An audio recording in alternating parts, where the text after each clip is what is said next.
Hello everybody, and welcome to yet another Kerbal Space Program video with me. I am Raw, and I am going to talk today about a lot of things and show off some techniques that I've been figuring out.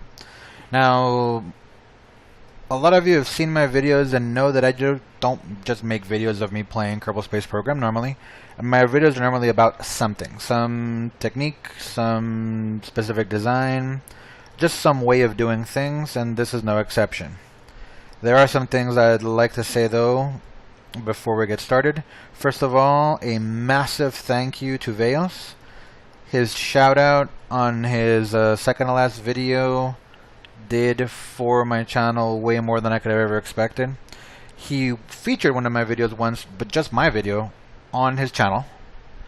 And it took my subscriptions from like 10 to like 14, so I was like, oh great, you know, a couple people came in, awesome, thanks Veos.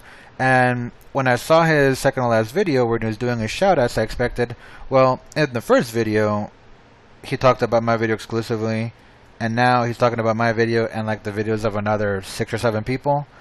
So I expected the result to be even less dramatic, or you know, the difference. I could not have been more wrong. It's like quadrupled my subscription since that video came out. I'm now over 100, so thank you Veos, and thank you everybody who subscribed. Please go ahead and keep commenting, giving me questions or suggestions as to what to try next. I've had some good suggestions, have a lot of positive comments, so again, thank you all very much. Second, I did design my own flag. It's that one back there. Those of you, well, I doubt anybody will recognize both symbols, but I'm originally from Costa Rica, so I wanted to put a Costa Rican flag, but I've also been living for the past almost now 7 years here in the United States, specifically in Albuquerque, New Mexico. So that's sort of the symbol in the middle of the Mexican flag, so I made a hybrid New Mexican flag, if you will. Anyway, back to the video. So, what I do when I do my VTOLs, especially when they're VTOLs with a lot of engines that would be difficult to control, is use thrust limiters. But using thrust limiters is sort of a lot of guesswork. So I wanted to make this video to show you guys how I do it and see if it helps you guys make your VTOLs, make them more stable and make them more controllable. So I'm going to take this VTOL. This VTOL, as anybody who's made VTOLs before can tell you, is totally off balance. It has a lot of problems, as it is right here on the launch pad. I mean in the hangar. There's no limiter set up at all. And if you look at the center of mass, it's right there in the middle. There's 2 engines very close to the center of mass, but this one's way out. So this one's going to have less to lift, and at full throttle it's going to lever the craft forward. As you can see, the center of lift is behind the center of mass. The other thing that anybody who's made VTOLs will tell you is a craft this light with 3 engines is going to be so overpowered that you'll have to fly around at about a quarter throttle to get it not to just fly straight up into the air like a rocket. And that's going to diminish your control because you're dealing with so much less of a throttle to adjust. That's exactly where the limiter comes in and how it helps us out. Now, you can balance it here and look at how the thrust moves like that, but that doesn't do anything for your lift because this is assuming you're doing it at full throttle. To do that better, I do it on the launch pad. I'll show you how. And I'll show you another trick that I use to mix this possible. In the action groups, I have 1 to turn off these 2 intakes and 2 to turn on and off this back intake. What that lets me do is it lets me shut off these 2 intakes and pump this one on and off while I'm doing my testing. I'll show you what I mean. So let's go to the runway. So what I want to do is I want to balance this craft so that at about this much throttle, it's a little over a third, a little over 2/3, it's barely gaining altitude. What that allows me to do is keep it at that altitude and tilt it a little bit forward and stay in level flight while keeping forward momentum, kind of fly it like a helicopter. Now, as always, I use this so I can control it from above.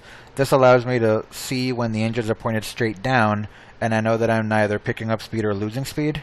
It also makes the controls feel more like a helicopter because you have the ASWD for the cyclic and the QNE as the rudders, and the collective view, of course, to use the throttle because we don't really have any way to adjust the bite on the jet engines, but whatever. So what I'm going to do now is, at this level of throttle, I'm going to shut down all the intakes by pressing 1 and 2 and start the engines. The air goes down, of course. I'm not going to turn on the SAS because that will hide what I actually want to see here, which is the balance. So first thing I'm going to do is I'm going to guess, and this is just comes from experience, I'm going to guess that if I put these engines at about 30% power, 2 in the front,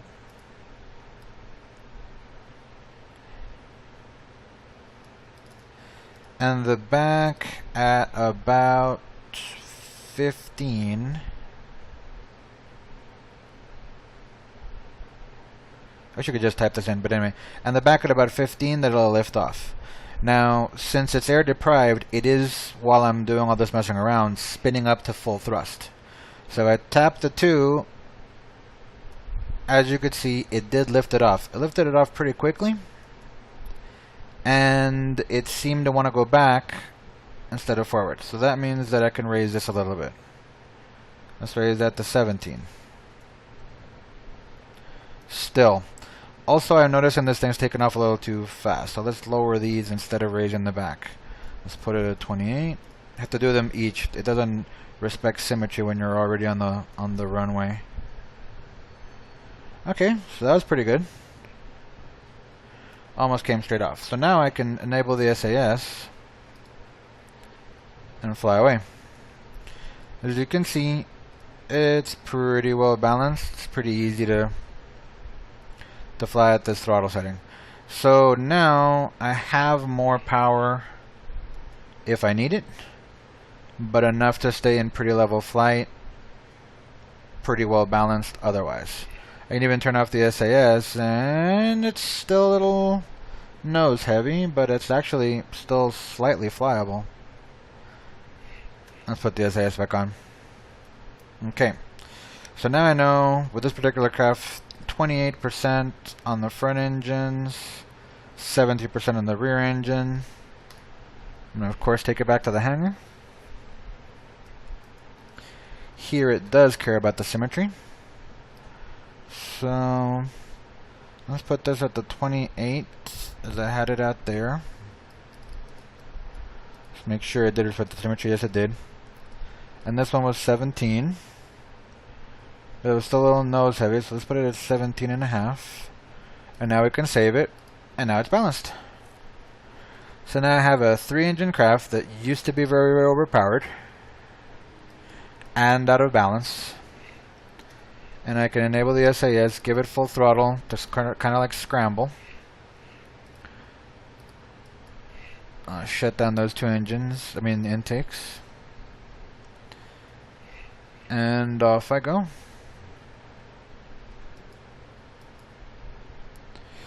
And I've sort of selected my hover point. A lot of people, when they're making VTOL, say you have to find your hover point. I prefer to set my own hover point. I know it's there. It's a little bit lower, so about there. And using this, I can hit the brakes and know that when I don't want to anymore, I'm neither picking up nor gaining speed. I'm just maintaining the speed I have. Okay, so that's it for now. I do have some other ideas for videos about designing weapons and weaponizing. So more coming on that fairly soon. As you can see, I have a test target back there. But I'll show you how that works here in the next video. For now, this is Raw signing off. And again, thank you oh so much, everybody who has commented and subscribed. And see you guys around. Fly safe, unlike me.